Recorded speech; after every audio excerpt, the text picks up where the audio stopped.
Dr. Ruckman, in Revelation 13:15, where it talks about where he had given power to the life, the image of the beast. That image of the beast, is that Daniel's image? Is that what? Daniel's image? Would that be Daniel's image? Daniel's image? Yeah, the image of the beast. Oh, it could be. In Revelation chapter 13, there's this thing giving life to this beast. The verse he quoted is 15, Revelation 13:15. Now, as you get near the tribulation, what you find is the devil's a great counterfeiter. As you get near the tribulation, one of the ways you know you're getting near there is by reading a newspaper, watching a television set. And you watch all the counterfeit stuff begin to move in to get you off this, to get you on that. For example, one of the favorite terms used in all the newspaper stories is so-and-so's image. And to get your image, and to make sure they have a good image, a good image, a good image, a good image. Long about 45, see, Christian in America, they're stupid. They're not alert. They don't notice these things. Along about 45, you start to call presidents by three initials. FDR, JFK, see, and nobody even picked the thing up. Talking about the Ku Klux Klan at the KKK, and then they became the CIA, and the NRA, and the AFL. And all of a sudden, all these acronyms popped up with three letters on them. You know what they're getting you ready for? They're getting you ready for 666. And the people are asleep. You take, you people today, you've taken the number of the beast this week maybe 40 times. You haven't taken his mark, and since it's not attached to him yet, it won't damn you. But when you went through the counter and put your groceries over the counter, they had a 6 stars. And you put that thing over the counter, it went beep, beep. And you pick that thing up, it had the back of that thing a bunch of vertical bars and a code. And the first two were two thin lines, in the middle were two thin lines, the end were two thin lines, and there's no number under those lines. But if you kept buying enough junk, after a while you'd find a 6 on a package, and you looked above it, there'd be two thin lines there. So what you've been buying there at that counter all week long and all year long is an item where the first number is 6, and the middle number is 6, and the last number is 6. But you take people, they're just, stupid. They're so busy listening to Swindler and MacArthur and Schuller, they don't know what's going on. Have a nice day. 15. And he had power to give life to the image of the beast. The image of the beast should both speak and call as many who not worship the image of the beast should be killed. Now he had power to give life to the image of the beast. That's real life. You say, well, the devil hadn't got power to give life. Yes, he does. You say, what about that thing back here in the Old Testament where Moses turned the dust into lice, and they said, this is the finger of God. The magicians couldn't counterfeit it. Yeah, but you see what they couldn't counterfeit was the original creation. The lice were made out of dust. That's Genesis 2.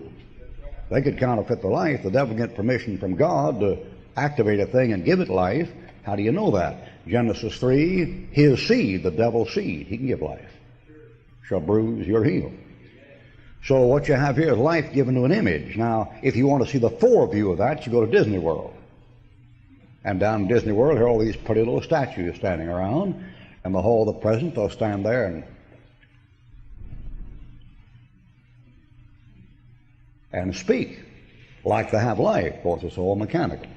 At Disney World, they've got everything but life. You want to remember that. They've got everything but life. The whole place is dead. I've been to Disney World 3 times. One time was enough for me. Then the kids wanted to go the second time. And then a preacher down there took me the 3rd time. And I like a couple of rides, and things, and some of the novelist stuff. But the place to me, see, is spooky. I'll tell you why. Because everything is good. It's all positive. Did you notice police, armed police in that place? Do you know it got robbed of $20,000 about a year ago and the news never even got out? They didn't want to get out because it would be bad publicity? You know what that thing is? That's a dream world for you to get in where everything is just right. You know what's missing in that place? I've been through it 3 times. You know what's missing? A church. They'll show you Main Street, USA, back in the 1900s, and here's the drugstore, and the grocery store, and the firehouse, and the pub down Main Street, and no church. Why, this country was filled with churches in 1700 and 1800.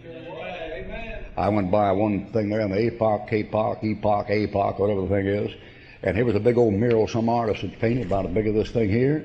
Amazing picture.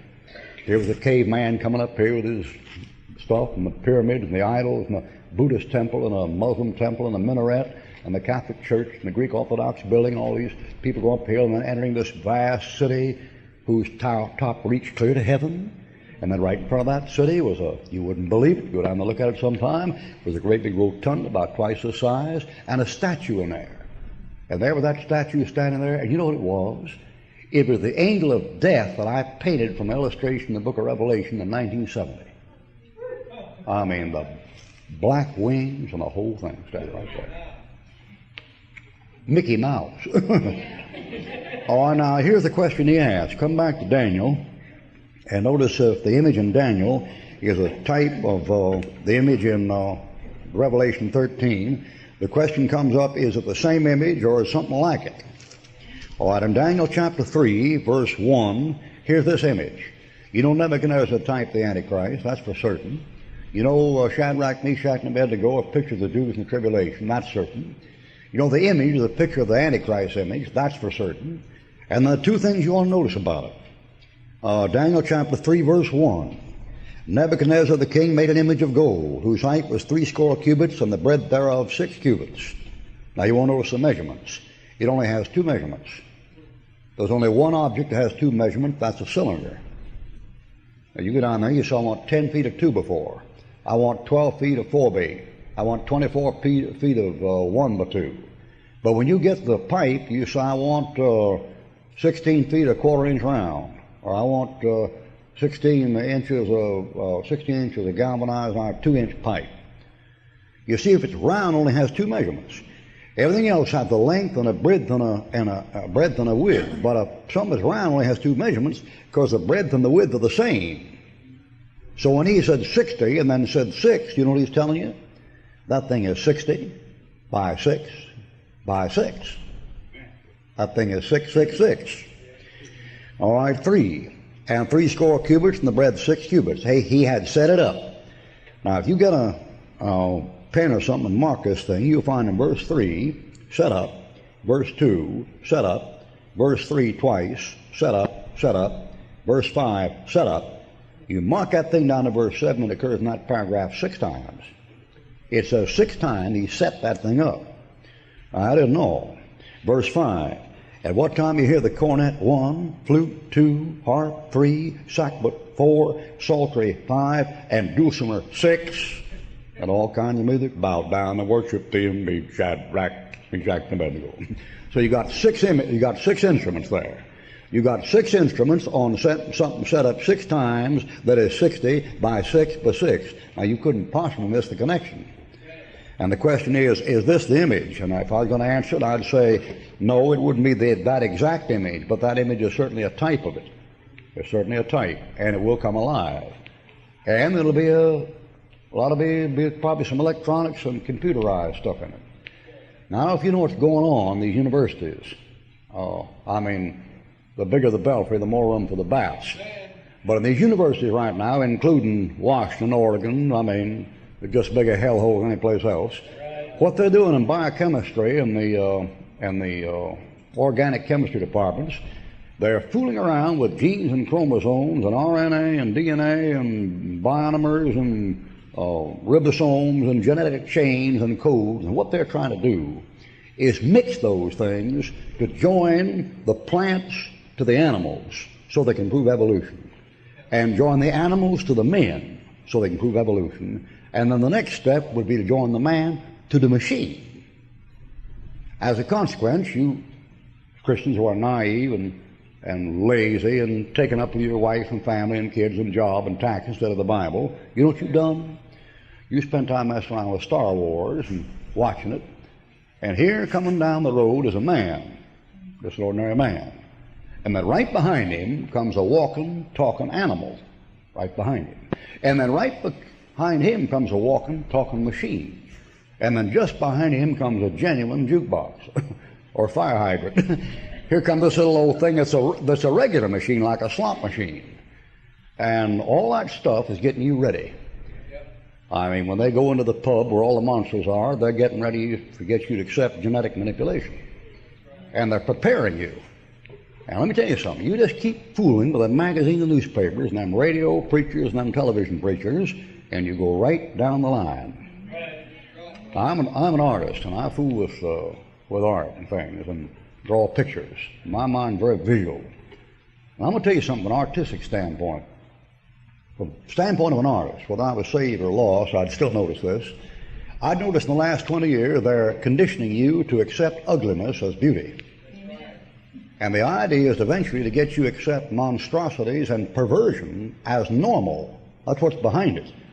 And that thing comes in art in peculiar ways. It comes in ways like, isn't Joe Namath, isn't he good looking? Joe Namath's got a mug that make a freight train take a dirt road. And then and another one, they have some Jewish actress out there. I never can think of her name. Well, Streisand. That thing, man, would put a blister in a brick wall at 50 feet. And these people like John Lennon and Belushi and Ringo. What an ugly bunch of critters. What a bunch of homely mutts. I mean, you can't help it if you're made the way you're made. I know that. But you're not going to teach an artist to appreciate ugliness. I mean, you can be ugly and have a beautiful soul, understand that. I don't think any such thing as an ugly old Christian woman that lived for the Lord. Amen. There's some ugly young ones. But when a woman gets older, if the Lord's in her, he comes through her. But you take out that, I'm not making fun of your looks. Like McGinley said, I got finely chiseled features, but the chisel slipped. But he said the stork that brought you made a crash landing. These comedians said, I know who you are. I know who you are. If ever fight at the doctor's liver, you could sue him for malpractice. But you take all that stuff about the happy little monsters, and the little kiddies playing with the dinosaurs. They're getting you ready. All right, something else. Nothing like a Bible to clear up a college education.